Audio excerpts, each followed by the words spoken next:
Europeans want to remain together as a group, call in the armed Bolshevik guards of the Rainbow Nation and shut it down. So who can be pro-European? Anyone! Yes, you don't have to be white. There are non-whites across the world who like white people, who support the right of white people to exist in countries of their own, free from forced mass immigration and the encouraged blending out of our ethnic diversity. To be pro-European does not mean you have to have 6+ white children, or that you have to be married, or be a certain religion, or live like a saint. You don't even have to be a heterosexual. Pro-white is not a religion with a rule book. It's a simple yes or no stance. Sure, pro-whites have their ideas about what makes humans happiest and what is ideal for their group to thrive, and they have ideas about what kind of political system is best. But we don't have to agree on everything in order to be pro-white. People can have differing views but still be pro-European. Whites are incredibly diverse with a plethora of differences, and that won't ever change. You can be a socialist, an anarchist, a libertarian, and still be pro-white. You can be an atheist, Catholic, pagan, and still be pro-white. Anyone from any background can be and can become pro-white. You can believe in aliens and Bigfoot and still be pro-white. You might even be a former liberal. You can be preppy, sporty, goth, a cowboy, professional, a metalhead, a hippie, and still be pro-European. At the core of it, you either love European people or you don't. Either you can openly say that or you can't. Either you can say it's okay to be white without any explanations or you can't. If you want European people to be the majority in European countries, you are pro-white. Just as Asians, Africans, and Arabs are pro their own people in their own nations. Is an Asian, African, Jew, or Arab ever charged with being anti-white or Nazi for wanting their people to be a majority in their country? No, never, despite the fact that they too have each had a history of war and conquest. No one questions their self-determination. Each ethnic group and each race should be pro their own people. It would be sick to be anti your own people. Being pro-European doesn't mean you can't have non-white friends or that you are anti-everyone else. This is a straw man. It means you, as an ethnically European person, understand that you share a unique bond with those whom you are genetically related to. You understand that you have a shared history, culture, and ancestry with your folk. In order to remain a people and uphold your customs, you need your own space and you need to remain the majority. It's been this way since the beginning of time.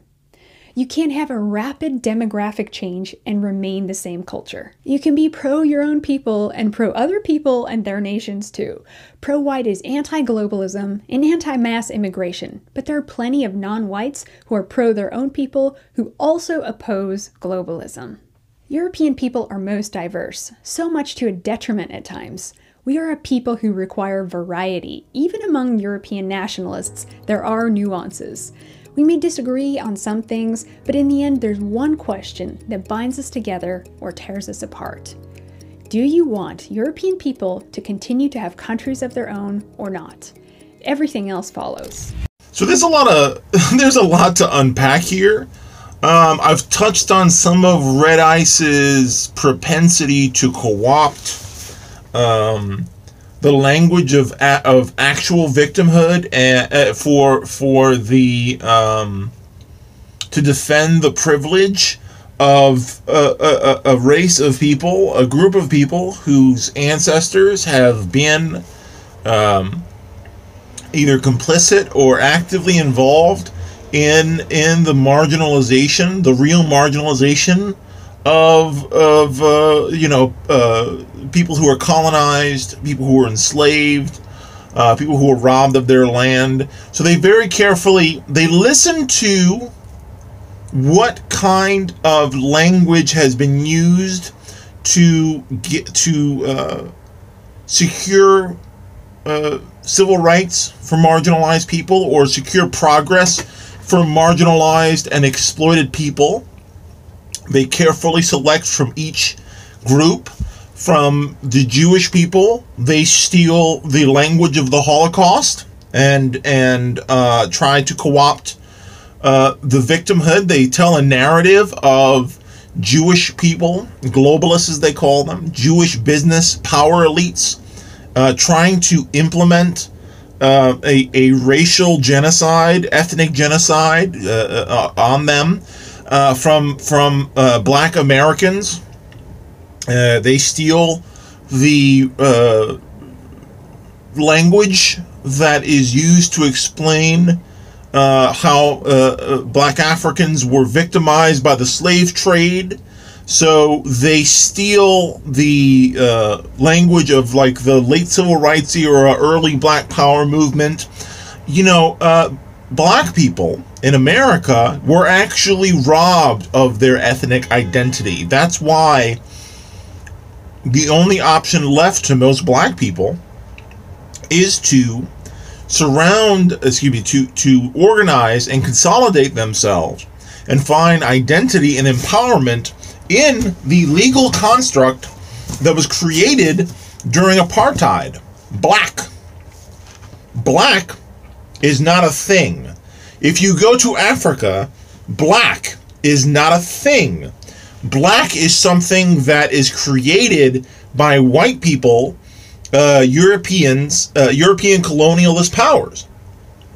Like you said, if you go to Africa, people actually can identify each other by different ethnicities. They can identify each other by different nationalities.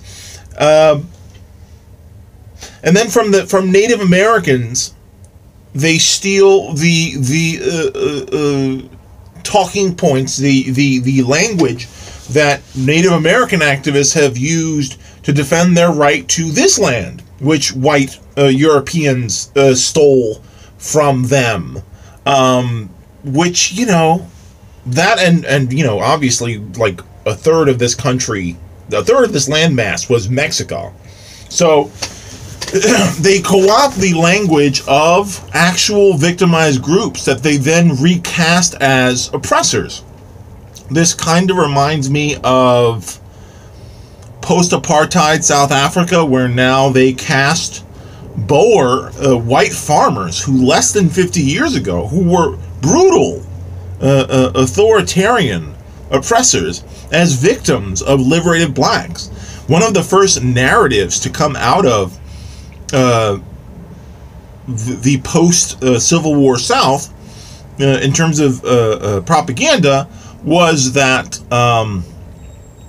black people had suddenly become the oppressor, and the whites had been robbed of freedom. That the whites were now enslaved to blacks, which is so completely absurd that people outside of this ideological chamber would not be able to comprehend it. And I think, you know, because obviously I study this subject for a long time, it seems to me like almost a mental reflex. And this even happened in post-Holocaust Nazi Germany, where there were a lot of Germans who would later try to reclaim victimhood for themselves against the Holocaust, casting Jews as a subversive group that actually had to be contained for the safety of German citizens. So I think that part of this is not guilt, because these people are obviously either like extreme toxic narcissists or psychopaths. It's not guilt. It is a sense that they will not be shamed. They will not be shamed for their privilege. They will not be shamed for how they still benefit from, you know, they talk all this shit about, oh, don't hold me responsible for and it sounds reasonable to outsiders, right? Oh, don't hold them accountable for the sins of the father. No one's doing that. No one's doing that. That's not the point of this. People are holding you accountable for the legacy of your ancestors' crimes. They are holding you accountable for the fact that you still got a house when black people weren't allowed to own property. You built your business because black people weren't allowed to, you know, just for example, participate in the economy. So we're not talking about what your ancestors did. We're talking about what you're doing right now, which is benefiting from the byproducts of what your ancestors did. So, you know, history's not over. History's never over. We always got to work to set the world on a balanced keel. So, co-opted victim language is Red Ice's, and I guess ostensibly the rest of the alt-rights, I guess using the fucking, they also stole right of return from Palestinians. So, you know, they really do reinvent themselves. And you know what it is? It's stealing progressive language to convince liberals, because liberals, and I'm not going to go on the anarchist hating liberals rant. Here's my problem. Liberalism is a mainstream orthodoxy in the West. Liberalism is a form of generic tolerance. It's a form of sort of genetic feel-good politics. And what they know, what fascists understand very well, is that you can co-opt the language of progressive victimhood. You can co-opt the language of redress from that progressives use to get recompense, to try to get justice for marginalized and exploited people. And you can make the case to liberals who are being, on the one hand, you know, were eventually convinced by Martin Luther King, presenting a legitimate case for why black people needed tolerance and acceptance and needed to be included in the social contract. And you can just kind of swap in the word white or European if you just use the same marginalization language to a liberal. And I've seen this online, whether it was a center-right liberal or a center-left liberal. I've seen people getting brought in by, oh, well, you know, if blank is good for black people, then why can't blank be good for white people? Because people are not equal. Because especially in the United States of America, there is a history of seeded inequality that was passed down by law and sealed in by capitalism. Because the number one advantage in capitalism is being in on the ground floor. In order to make money, you got to have money. And during apartheid, non-white people were not allowed to have money or accumulate money. So until there's some kind of redress or reparation, they won't really be able to compete on the same level without redistribution. But on to the absurdity of this video. The absurdity of this video is, for the first time I've seen, the alt-right is trying to create a rainbow coalition, like Jesse Jackson did during the Civil Rights Movement, a rainbow coalition that is pro-white or pro-European. You know, they conflate, I've mentioned this before, they conflate nationality, ethnicity, and race, which are completely separate things. Europeans, anybody's a European. Any naturalized citizen of France, even the black citizens and the Arabs, those people are fucking Europeans. People who live legally on the European landmass, some of them for many generations, are fucking Europeans, regardless of whether they're white or not. There are many ethnicities under European, many races under European. And then when we get to white, that is such an abstracted value, muddied by where does white begin? Where does black end? Where does black skin end and white skin begin? There's just no fucking way to distinguish, either in a genetic sense or just with your eyeball, an absolute fatalistic end point for absolute black skin and absolute white skin. If that's not the case, those values do not exist in the real world. They're just you're just picking a random point to start measuring where black is and where white is, because there's some brown fucking Greeks, there are some brown fucking Italians that you would mistake for Mexicans, and they're considered white in modern white nationalism. So I think it's grotesque and absurd, the idea that Lana Lokteff got the fucking balls to come out and go, we need to create a rainbow coalition for white power. And she doesn't spell it out that way. Now, you know why Jesse Jackson can come out and form a rainbow coalition for black empowerment and black solidarity is because there are a lot of white people who want to do something productive in terms of getting black people to a stabilized place in the post-apartheid world, and because it's a good thing to help people who really have been victimized. It's a good thing to help victims of the Holocaust. It's a good thing to help the Native Americans who were robbed and exploited and murdered by American colonists. It's good to help end slavery in the United States. It's good to help end segregation in the United States.